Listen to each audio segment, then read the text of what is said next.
स्वर्ग का हकदार कौन? मरने के बाद स्वर्ग के द्वार पर 4 व्यक्ति खड़े थे।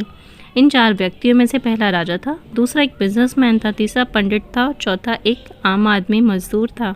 किसी को भी यह पता नहीं था कि कौन स्वर्ग के अंदर प्रवेश कर पाएगा और कौन वहीं से वापस लौटा दिया जाएगा। स्वर्ग का दरवाज़ा खुलने की राह देख रहे थे और आपस में बातें कर रहे थे कि जैसा कि राजा को मरने से पहले ही आहट थी कि उसने अपनी बात सबसे पहले बताई। राजा ने कहा, मैं बहुत प्रख्यात राजा हूँ, मैंने धरती पर अपना बहुत नाम कमाया है, इसलिए पूरी संभावना है कि स्वर्ग में मैं ही जाऊँगा। फिर व्यापारी ने अपनी बात सामने रखी। वह बोला, मैंने धरती पर खूब धन कमाया और उसमें से सैकड़ों लोगों की मदद की है, इसलिए मैं ही स्वर्ग का हकदार हूँ। अब बारी थी पंडित की, तो पंडित ने मुंह खोला और सबको यह बोला कि चाहे तुम जो चाहे सोचो, लेकिन यह बात तो पक्की है कि स्वर्ग के दरवाजे खुलने हैं तो मेरे लिए ही। सब जानते थे कि पंडित दिन रात भगवान को याद करते हैं, इसीलिए स्वाभाविक है कि स्वर्ग में पंडित का स्वागत किया जाए।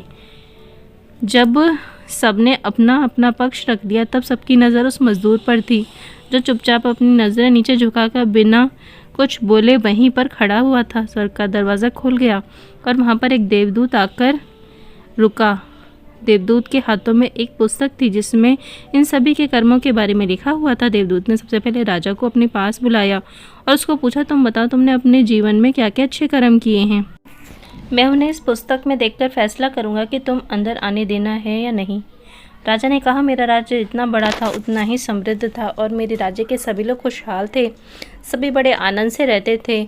मैंने उन्हें कभी भी किसी चीज़ की कमी नहीं होने दी, यही मेरे अच्छे कर्म है। देवदूत ने अपने पुस्तक में देखा और देखने के बाद राजा से कहा, तुम सच बोलते हो तो तुमने राज्य की प्रजा को बहुत सुखी रखा था, लेकिन तुमने अपने राज्य की सीमा बढ़ाने के लिए जितने युद्ध किए थे, उन युद्धों की वजह से हजारों सैनिकों ने अपनी जान गंवाई थी। इन हजारों सैनिकों के परिवार के दुख का कारण तुम बने थे, इसलिए तुम स्वर्ग में नहीं आ सकते। अब व्यापारी की बारी थी। व्यापारी से देवदूत ने पूछा कि तुम्हारे अच्छे कर्म क्या हैं? तब व्यापारी ने उससे कहा, मैंने सैकड़ों लोगों को खाना खिलाकर कई आश्रमों में दान दिया था और कई निराश्रित लोगों के लिए घर बना कर दिया था, यह मेरे अच्छे कर्म हैं। देवदूत ने फिर से अपनी पुस्तक में ध्यान से देखा और देखने के बाद व्यापारी से कहा, तुम्हारा कहना भी ठीक है, तुमने यह बहुत दान धर्म किया, लेकिन यह दान धर्म तुमने जिन पैसों से किया, उन पैसों को कमाने के लिए तुमने ना जाने कितने झूठ बोले, कितने की हेरा फेरी की और कितनी मिलावटें की, इसलिए तुम भी स्वर्ग में नहीं आ सकते। तब पंडित से यही सवाल किया गया तो पंडित ने बड़े ही आत्मविश्वास के साथ कहा, मैंने अनगिनत लोगों को ज्ञान दिया है और हजारों यज्ञ और पूजाएं की हैं और दिन रात भगवान का जाप किया है, इससे अच्छे कार्य और क्या हो सकते हैं। देवदूत ने अपनी पुस्तक के अंदर झांक कर देखा और पंडित से कहा कि आपने जितने भी लोगों को जो भी ज्ञान दिया है, उन बातों पर खुद कभी अमल नहीं किया। आपने यज्ञ पूजा या भगवान का नाम निस्वार्थ भाव से कभी नहीं लिया, इसलिए आपका भी स्वर्ग में आना प्रतिबंधित है। मजदूर यह देखकर हैरान था। वह अब तक जिन्हें महान समझता आ रहा था, उनकी व्याख्या स्वर्ग के दरवाजे पर आकर बदल गई थी। धरती पर जिन कार्यों को अच्छा समझा जाता है, उनका यहाँ कोई मूल्य नहीं था।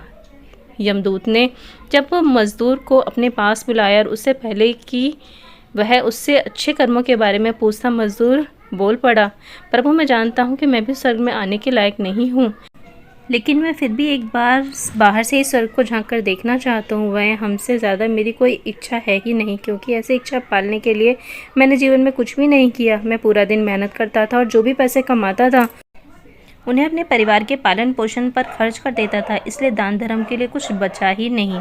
लोगों को भला ही मैं क्या सोचा करता, क्योंकि काम के बाद जो थोड़ा सा समय मिलता था उसको मैं अपने ही बूढ़े माँ बाप की सेवा में बिता देता था। और यह सब करने के बाद मैं कभी कभी मंदिर में भी चला जाता था और भगवान से जैसा भी मुझे दिया है सजीवन के लिए धन्यवाद करता था। देवदूत ने अपनी पुस्तक में बड़े ध्यान से देखा और थोड़ी देर देखकर कहा कि फिर उसने मजदूर से पूछा कि तुम याद करके बताओ, तुमने कभी तो कोई अच्छा काम किया होगा। मजदूर ने थोड़ी देर सोचने के बाद बोला, हाँ, मुझे थोड़ा थोड़ा याद है। एक बार मैं बहुत भूखा था और मैं खाना खाने ही बैठा था कि वहाँ एक बहुत ही कमज़ोर कुत्ता जो ठीक से चल भी नहीं पा रहा था, मेरे पास आया और मेरे खाने को देखने लगा। तब मैंने अपनी रोटी उसे खिला दी थी और उस दिन मैं खुद भूखा सोया था। मजदूर की बात सुनने के बाद देवदूत मुस्कुराया और मजदूर को बड़े सम्मान से स्वर्ग के अंदर लेकर गया। दोस्तों, अच्छे कर्म लोभ, मोह, माया इन सब के भाव में आकर नहीं किए जाते और ना ही इन्हें अच्छे कर्मों की श्रेणी में गिना जाता है। निस्वार्थ भाव से किया गया एक ही अच्छा कर्म भी आपके जीवन के सारे पाप धोने की शक्ति रखता है। इसलिए जब भी मौका मिले निस्वार्थ भाव से और अच्छे मन से अच्छे कर्म किया करें। जय जय श्री राधे राधे।